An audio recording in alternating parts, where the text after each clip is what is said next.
Sugar stops hiccups fast. A spoonful of sugar can stop hiccups faster than holding your breath or drinking water upside down. Scientists discovered that swallowing plain sugar interrupts the reflex, causing your diaphragm to spasm, which is what leads to those annoying hiccups.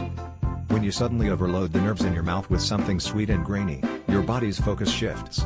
The sugar granules stimulate the vagus nerve, sending a rush of signals that disrupt the hiccup cycle and reset your breathing pattern almost instantly. Forget the endless glass of water or weird breathing tricks. Next time hiccups hit, just head for the sugar jar. Place a teaspoon of sugar on your tongue and swallow it dry, letting the grains work their magic as you swallow. Most people have sugar on hand, making this a quick fix you can try anytime, anywhere. If you ever doubted a kitchen remedy could beat a medical mystery, this is one hack you'll want to remember.